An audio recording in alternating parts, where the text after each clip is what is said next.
what the global population is subjecting, or it's subjected to, suffering from, is actually literally mass hypnosis.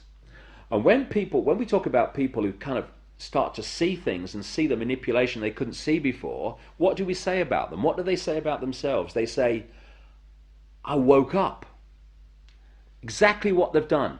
When people start to go, hey, I can see it now, it's like someone has gone along, like the hypnotist, and clicked their fingers, and it's like, oh, I can see it now. Mass hypnosis. And that is the greatest hypnotist on the planet, and that's the basis of why it was created. The first order of business for a propagandist or an advertiser is to create the circumstances that will induce a state of mind that is favorable to the reception of their message. And that state of mind is the hypnotic state of mind, making television extremely important in this whole process of creating a unified mindset among the entire population. Have you ever bought something and then later on wondered why did you buy it? Well, that's a common everyday illustration of being triggered to make a purchase based on a conditioned response that has been built into us to have a preference for a particular product.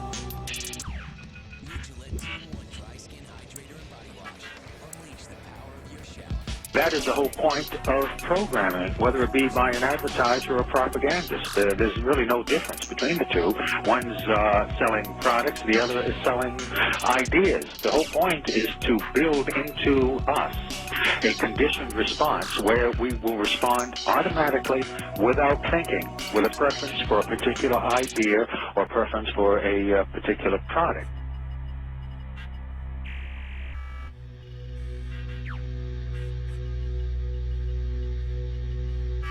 If you think about it, whenever you hear news broadcasters speak, you realize that their speech pattern is similar to the pattern speech of a hypnotist.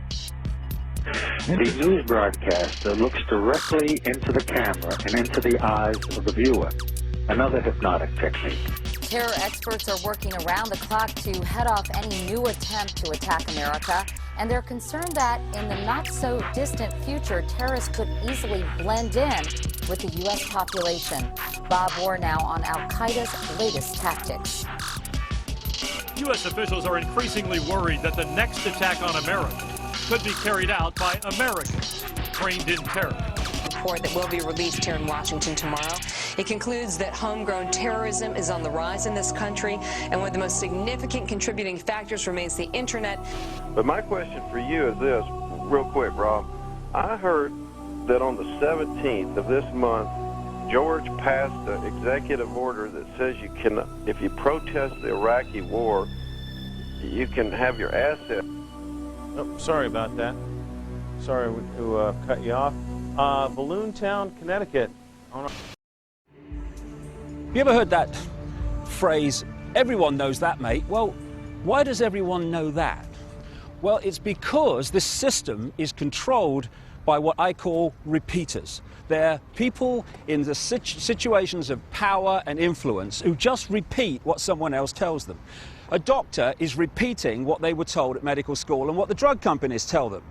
You've got teachers who repeat what they learned in their exams and what they learned at teacher training college, and they repeat that to the next generation. And the great repeaters are what pass for journalists. This is that area outside Parliament where they stand there doing their pieces to camera, telling people what's going on.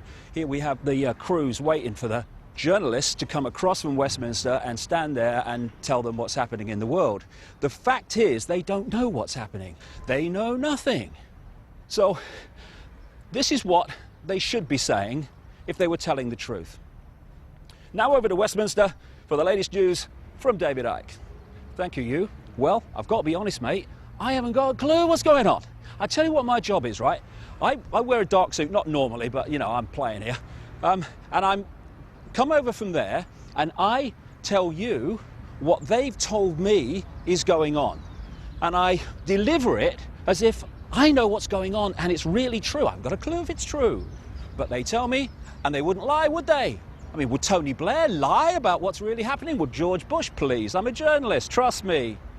And so, what we call news, what you get paid a lot of money for reading autocue about, is merely propaganda that they have told me and I tell you. David Icke, BBC, ITN, CNN, CBS, Sky News, Westminster. You might want to ask yourself why the entire culture is utterly saturated with mass media entertainment from all sides, while the educational system in America continues its stupefying downward slide since the U.S. government decided to take over and subsidize the public school system. What your government pays for, it gets. When we understand that, then we look at government-financed institutions of education and see the kind of students and the kind of education that's being turned out by these government-financed schools.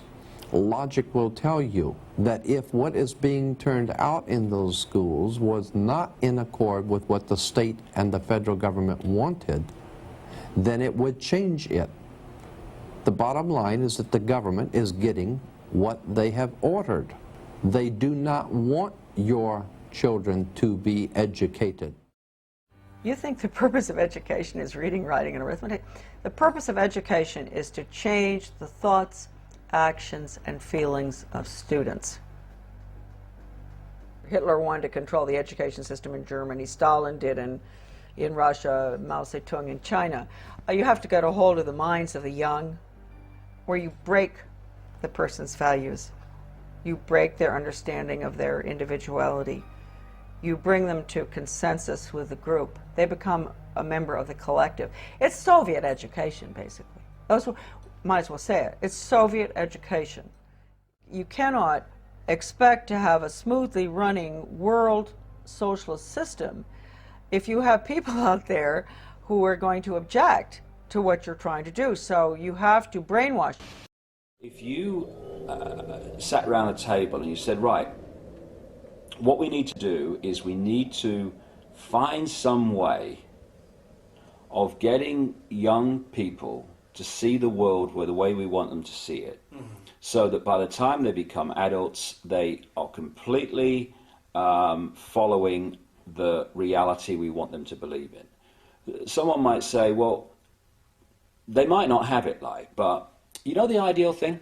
What we do is we have a system where we take children away from their parents at least 5 days a week, all day, from about the age of 4 and 5, and we have control of their minds until they're about 17, 18. That would be ideal. Well, of course, that's what happens. Yeah. It's called the education system. Yes. And it's indoctrination. Schooling is a form of adoption. You give your kid away to a group of strangers. You accept a promise, sometimes stated and more often implied, that the state, to its agents, knows better how to raise your children and educate them than you, your neighbors, your grandparents, your local traditions do. And that your kid will be better off so adopted. By the time the child returns to the family or has